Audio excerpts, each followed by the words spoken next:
Bueno, en el día de hoy vamos a continuar hablando sobre el tema límites y sus correspondientes aplicaciones. ¿Qué es lo que tenemos que recordar fundamentalmente cuando estamos trabajando en este tema? Bueno, es muy común utilizar lo que nosotros llamamos funciones partidas en los ejercicios de aplicación. ¿Pero qué era una función partida? Una función partida era aquella que no respondía a una sola fórmula matemática, sino que, según la zona en la que yo me encontraba, iba a responder a distintos modelos matemáticos.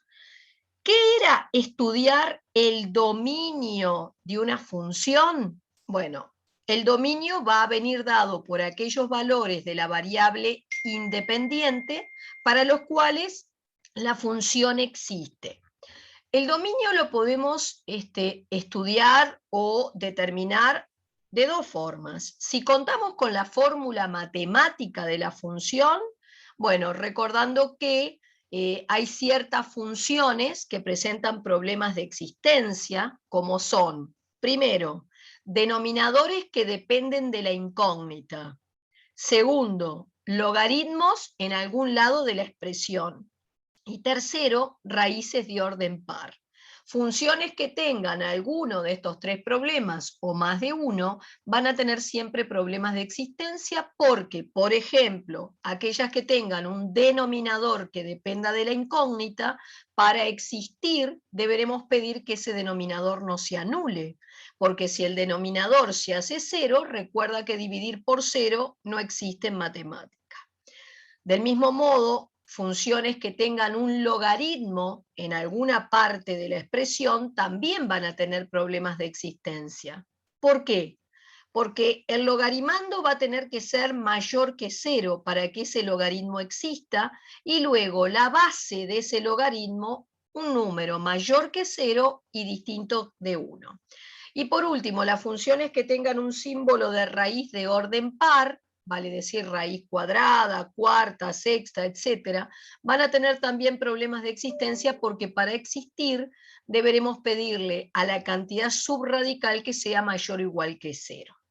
Ahora, ¿qué sucede si en lugar de contar con la fórmula matemática, contamos con la gráfica de una función?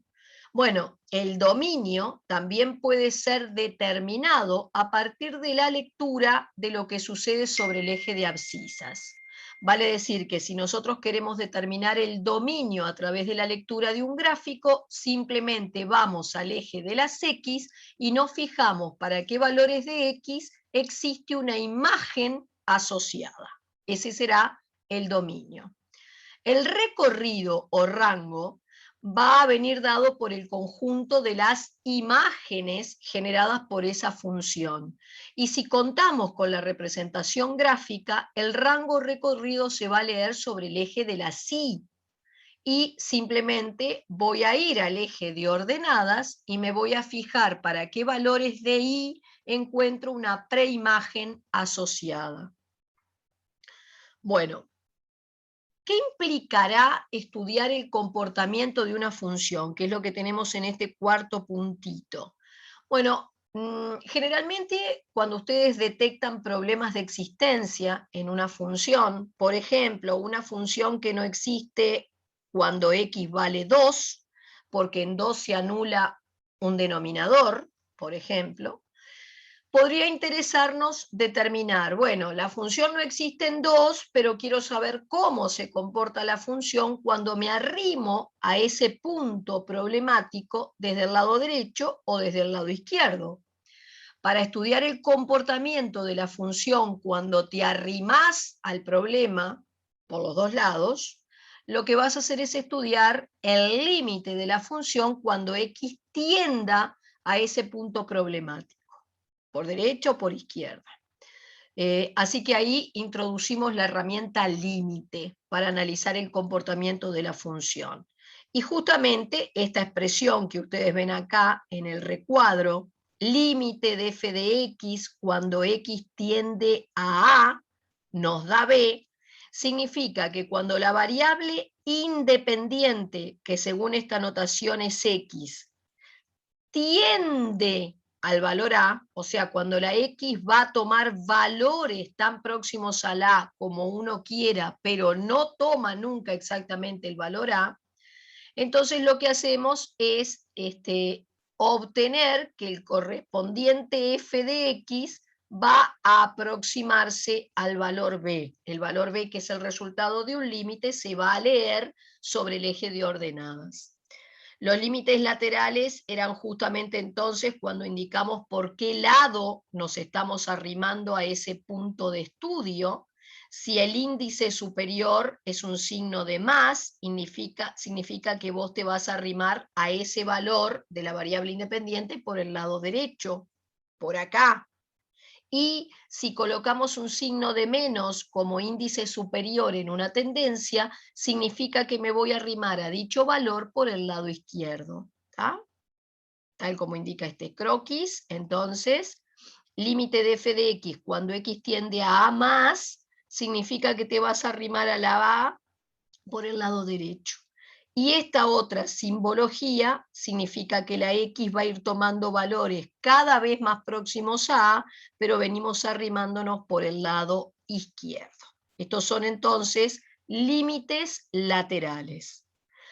Lo otro que tenemos que recordar es la existencia de ese importante teorema que establece que para que exista el límite finito de una función para una cierta tendencia, los dos límites laterales van a tener que existir, ser finitos e iguales. Y eso lo podemos resumir con esta simbología.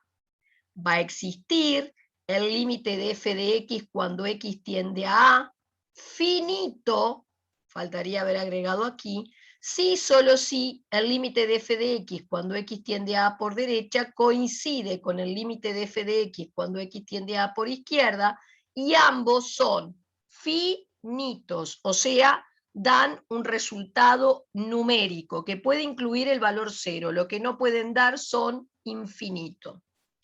Bueno, vayamos entonces a la próxima propuesta para trabajar. Vamos a trabajar con una función partida. Observen que esto es un ejemplo de una función partida porque no está respondiendo a una sola fórmula matemática, sino que según la zona en la que me encuentre, ustedes están respondiendo a distintos modelos. Si yo coloco sobre un eje de abscisas, entonces tendré un primer separador que es menos 4, voy a estar trabajando entre menos 4 y 0, después entre 0 y 3 y luego por arriba de 3. Lo que pasa antes del menos 4, aparentemente acá no aparece definido. Tendríamos toda una zona supuesta de no existencia que no aparece entonces indicada. Bueno, me piden en una primer parte bosquejar la función sobre un mismo par de ejes coordenados y a partir de ahí, entonces ya hacer todas estas otras determinaciones. Bueno, vamos a empezar entonces por la representación gráfica. Volví a escribir mi función partida y entonces ya sobre un eje de abscisas voy a colocar los separadores que me van indicando las zonas de trabajo. La primera zona, como decíamos, entre menos 4 y 0, menos 4 excluido, 0 incluido. ¿Ven lo que yo les decía? Lo que pasa a la izquierda del 0, del menos 4, perdón, no lo tengo estipulado. Esta sería una zona donde no tengo la función definida, ¿tá? No está definida acá la función. Después tenés un tramo que va del 0 excluido al 3 incluido, le llamé zona B de trabajo, y luego a la derecha del 3, esta otra zona. En cada uno de esos tramos, la función está respondiendo a distintos modelos matemáticos. Entonces ahora voy a entrar a trabajar zona por zona, observando a qué tipo de modelo matemático estamos haciendo referencia y entonces puntualizando cuáles son los elementos que hay que determinar para poder conseguir el bosquejo. Bueno, vamos a la zona A. En esta zona A, que va, como bien decíamos, del menos 4 excluido al 0 incluido, lo puedo marcar así, bajo la forma de intervalo. Recuerden que el paréntesis curvo significa intervalo abierto, excluyo el valor del extremo, y cuando coloco un paréntesis recto es un intervalo cerrado, estoy incluyendo el extremo. Bueno, en esta zona A, la función responde a este modelo cuadrático, ¿tá? Y el modelo cuadrático, como habíamos estudiado en temas anteriores, tiene por representación gráfica una parábola.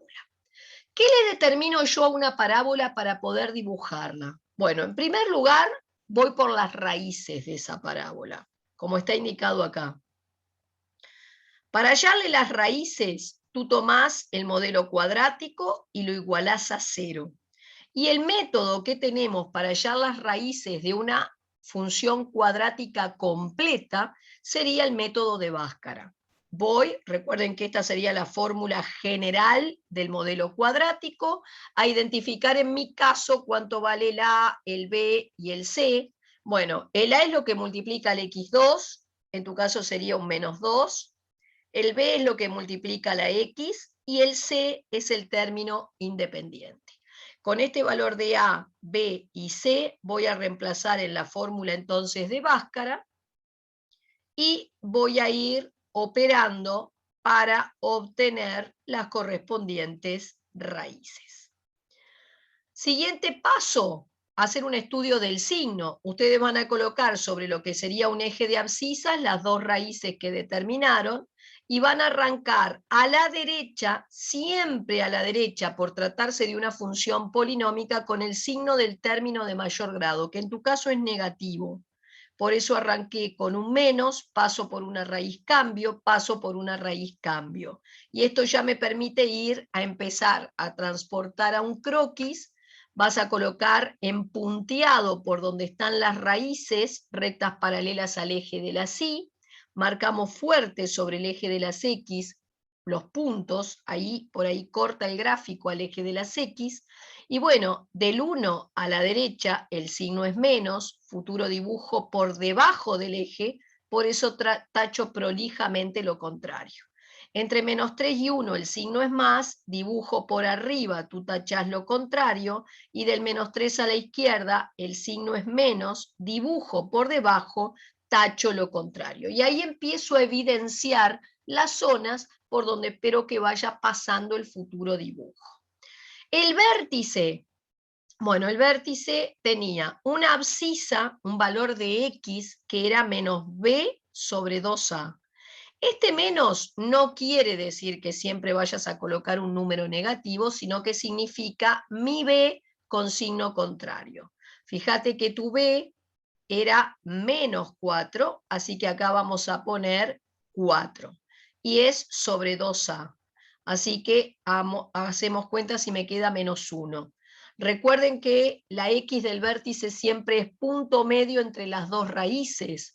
Así que si vos tenías una raíz en -3 y otra en 1, en total entre estos dos valores habían 4 unidades, la mitad está 2, y sería entonces -1 el valor de la abscisa. La Y del vértice la hallo yendo a la función de partida y reemplazando la X, en este caso por lo que te dio la X del vértice, que fue -1. Fui a la función original a reemplazar y ahí me dio la correspondiente ordenada. Así que aquí tengo las coordenadas de nuestro vértice. Vértice que, fíjense, la concavidad de esa parábola es negativa, porque el coeficiente principal es negativo, o sea que tengo una parábola que está triste, así que ese vértice va a ser un máximo de esa función. Bueno, tabla de valores a continuación, por lo menos 6 puntos, 3 a cada lado del vértice, y recuerden como siempre que conviene incluir en esa tabla lo que son los separadores de zonas, para tener bien claro a partir de dónde corre esa función y hasta dónde va a llegar. Por eso yo incluí tanto el -4 como el, a ver, vamos a marcar acá, tanto el -4 como el 0, y después agreguen los valores que quieran, pero el -4 y el 0 que estén. Completé, reemplazando en la función original, y entonces generé una serie de puntos que ya voy a ir entonces a un par de ejes coordenados grandes. Si quieren trabajar en papel cuadriculado no hay problema. Voy a elegir una escala de trabajo, y bueno, acá acuérdense que del -4 a la izquierda no tengo nada, aparece suavemente tachada esa zona. Y luego, bueno, coloqué las raíces, los puntos, el vértice, y toda esta parábola va en lápiz en principio.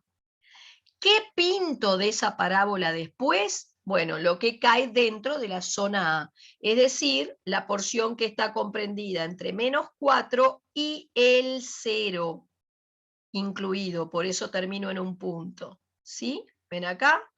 Punta de flecha. En -4 la función tomaba casi el valor -10, por eso hay punta de flecha, acá sería -10, y llegaba a incluir en este intervalo el 0. Entonces, como el 0 está incluido en esta función, vos tenés que terminar tu gráfica en el punto 0,6, 0,6, bien ahí marcado el punto. Y tenemos pintado en un color entonces la parte de la gráfica de la parábola que cae dentro de esta zona. Una vez que terminamos de trabajar en la zona A, vamos a la zona B, que va del 0 excluido al 3 incluido, y ahí corría este modelo lineal. ¿Qué necesito yo para dibujar la recta que corresponde a ese modelo lineal? Bueno, solamente una tabla de valores. Voy a generar 3 puntos. Me voy a asegurar que dentro de esa tabla estén los separadores. Por eso incluí el 0 y el 3. Y después otro valor cualquiera que tú quieras. Vas a reemplazar aquí la X por esos valores elegidos y determinarás los correspondientes valores de Y. ¿Ven? Acá están los puntos, entonces, y de esa recta, que está a lápiz, solamente vas a pintar el tramo que va entre 0, casi 0, porque el 0 no estaba incluido, por eso es punta de flecha, y el valor que toma en 3 sí estaba incluido, por eso terminás en un punto. Este sería el tramo B. Y por último, la zona C, a ver dónde estaba, estamos para abajo, zona C, que va del 3 excluido hacia el más infinito, otra vez modelo lineal, dibujo una recta, incluyo el punto de inicio, el separador de zonas, y después 2 puntos más que quieras. Generás los puntos y representás. ¿Ven? Acá tenía puntos que había elegido, y de esa recta que va el lápiz solo pinto del 3 excluido hacia la derecha. Y tengo entonces la representación gráfica de esa función, que obviamente la idea del gráfico me da a entender que no es una función continua. Recuerden que la idea intuitiva que vamos a tener de continuidad es que una función es continua si puedo en principio poder hacer su trazado sin levantar el lápiz de la hoja. Fíjense que ustedes podrían empezar el trazado desde acá, van continuando, continúan, continúan, continúan, pero cuando llego aquí, debo levantar el lápiz de la hoja para volverlo a apoyar aquí y poder continuar. Hay evidentemente un salto, esa función no es continua, aquí en el valor 3, donde hay un salto notorio que me permite identificar el croquis. Bueno, ¿qué es lo otro que me piden determinarle, además de la representación gráfica? Me piden determinar dominio y recorrido o rango. Ya que cuento con la representación gráfica de esa función, el dominio puedo determinarlo a partir de la lectura del gráfico. ¿Cómo? Leyendo lo que sucede sobre el eje de abscisas. Y para eso me voy a preguntar para qué valores de X mi gráfico encuentra una imagen asociada. Bueno, fíjense que del -4 a la izquierda no hay función.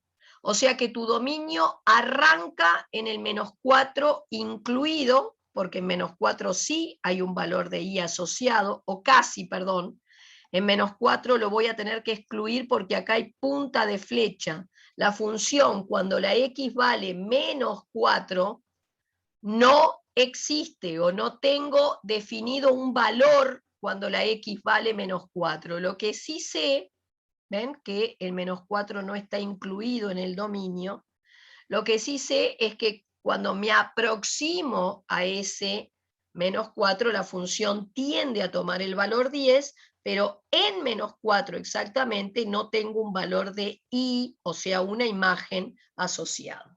Así que nuestro dominio arranca en el menos 4 excluido, y luego sí me voy desplazando horizontalmente hacia la derecha, y para cualquier valor de x que se te ocurra tomar, inclusive el 3, tenés un valor de i asociado. Por lo tanto, anotamos de esta manera. El dominio de esta función es del menos 4 excluido, por eso es intervalo abierto, hacia el más infinito. Recuerden que lo van a leer sobre el eje de las x. El rango recorrido, mientras tanto, se va a leer sobre el eje de las y. Entonces tú te vas a preguntar, ¿para qué valores de i encuentro una preimagen asociada?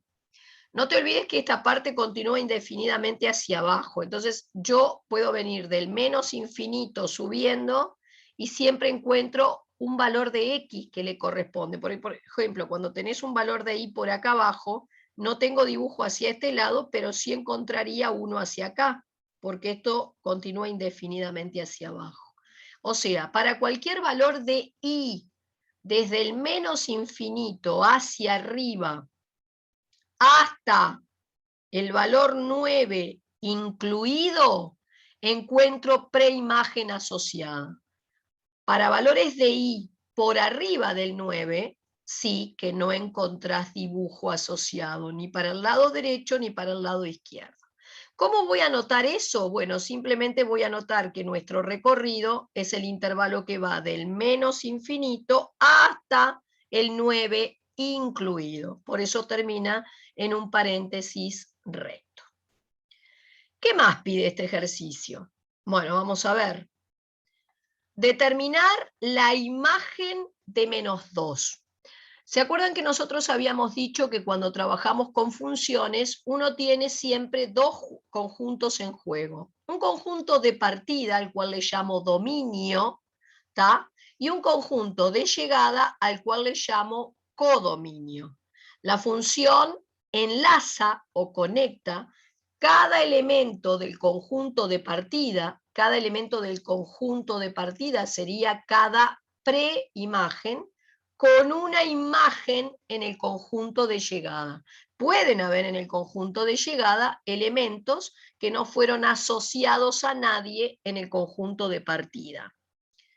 Recuerden que la parte del codominio, conjunto de llegada, que se asocia a alguien en el conjunto de partida, en realidad es a lo que se le llama recorrido o rango.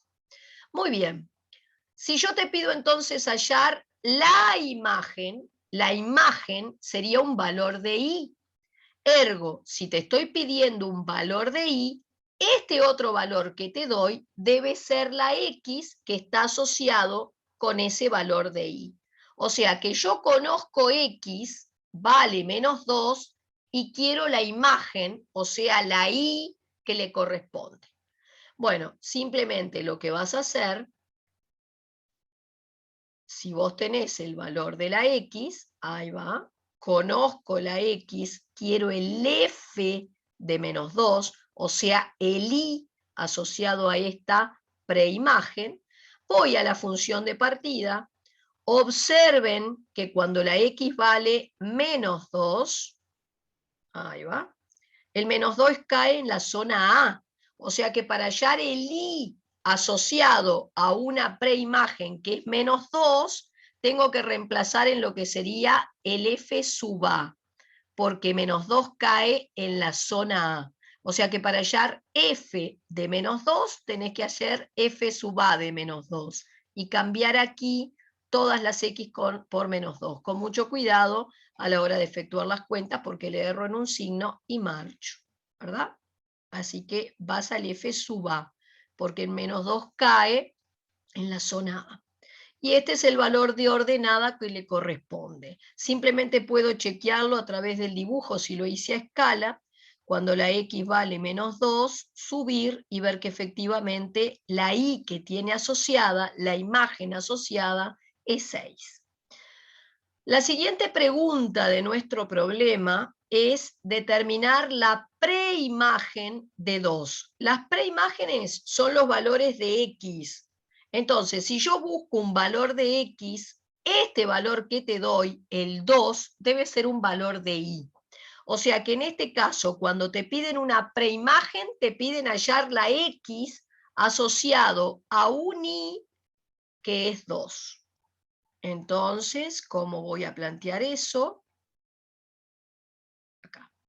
Si me piden hallar una preimagen, me están pidiendo hallar un valor de X, y entonces deben darme de dato un valor de Y o de F de X. Así que vos simplemente fíjate que si la Y que te estoy dando es 2, vamos a subir al gráfico porque nos vamos a ayudar. Cuando la Y vale 2, que estoy acá, me puedo correr hacia el lado izquierdo para encontrar aquí un valor de preimagen asociado, pero también me puedo correr hacia la derecha y encontrar esta otra preimagen asociado a un mismo valor de Y. Entonces, en realidad, cuidado, porque hay dos preimágenes, dos valores de X que le corresponden a un mismo valor de Y, y tenés que darlo los dos. Entonces, si por ejemplo quiero primero hallar este valor, fíjate que para determinarlo vas a ir a la función que se llama f sub a.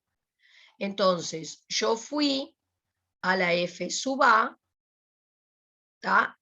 F sub a de X vale 2, porque vos conoces el valor de Y, y entonces tomás el F sub a y lo igualás a 2. Yo reordené para dejar un 0 a un lado, se generó una función cuadrática, me dio dos posibles valores de X, pero solamente este es el coherente con el gráfico. O sea, vos te dio 0,73 y menos 2,73. ¿Por qué me dio dos valores? Porque en realidad, para este valor de Y, yo cortaba la parábola una vez y dos veces. Pero este corte en realidad no me sirve porque este tramo de la parábola en realidad no corría en esta función partida. Por eso solo te servía este valor que era el menos 2,73. Para hallar el otro valor de X asociado voy a tener que usar el F sub C. Entonces simplemente, acá está, para hallar el otro valor voy a la fórmula del F sub C. En el lugar del F de X, o sea, en el lugar de la Y, pongo el 2 que me diste de dato, igualo, y acá es un simple despeje. Y el 4,3, siempre chequear que sea coherente con mi gráfico si es que lo hice a escala. ¿Ven? Me quedó un poco más allá de 4, era acá, un poquito más, así que es coherente. Bueno, ¿qué más nos pide este problema? Bueno, ahora me pide analizar el comportamiento de la función cuando x tiende a menos 4. Ya vimos que cuando me pedís analizar el comportamiento de la función para una cierta tendencia, me estás pidiendo que yo investigue cómo se comporta la función cuando la x se aproxima al menos 4. Y voy a analizar cómo se comporta cuando me arrimo al menos 4, tanto por el lado derecho como por el lado izquierdo. O sea, voy a calcular los dos límites laterales. Vengo acá. Bien. Si me arrimo al menos 4 por derecha y luego si me arrimo al menos 4 por izquierda. Entonces, vamos a observar el gráfico.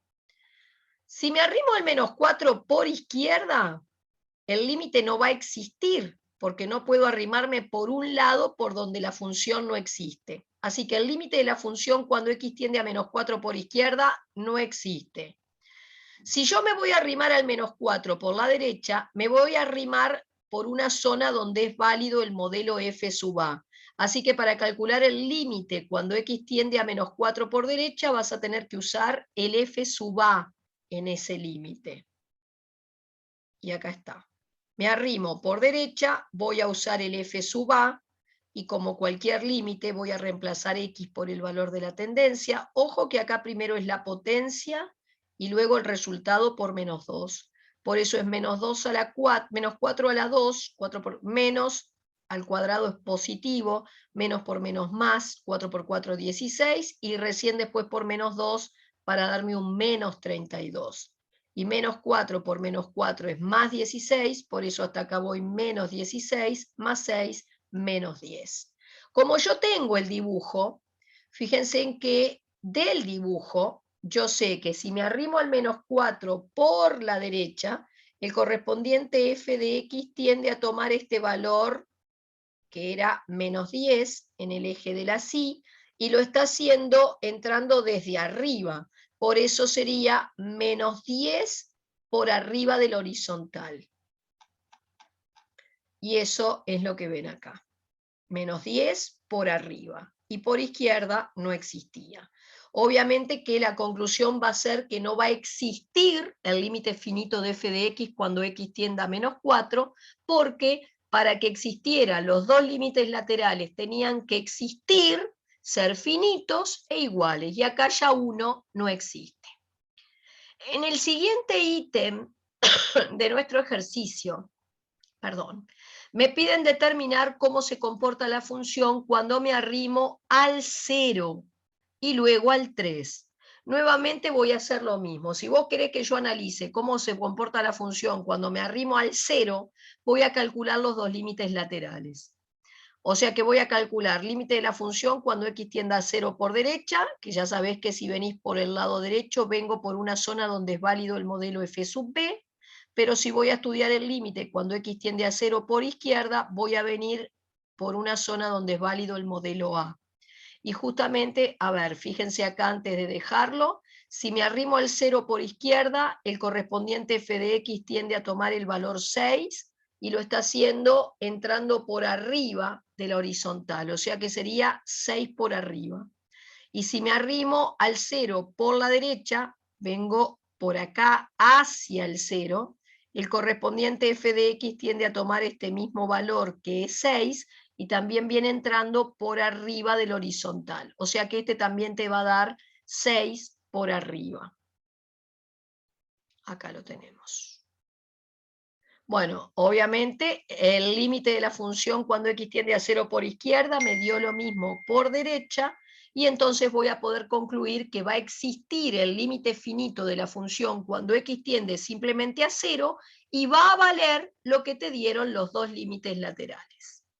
Bueno, la otra petición era estudiar qué sucedía cuando me arrimaba al 3 por ambos lados. Bueno, entonces si voy a mi croquis, si me arrimo al 3 por el lado izquierdo, vengo moviendo P por una zona donde es válido el modelo f sub b. Fíjense que el resultado de ese límite debería darme 3, y me estoy arrimando por abajo del horizontal. Y si me arrimo al 3 por la derecha, voy hacia el 3 por la derecha, el correspondiente f de x tiene que tomar este valor que es 6, y va entrando por debajo del horizontal. Así que por derecha te daría 6 menos, por izquierda me daría 9 menos. Acá está. Obviamente los dos límites laterales dieron distintos, y por consiguiente voy a poder establecer que no existe el límite finito de la función cuando x tiende simplemente a 3.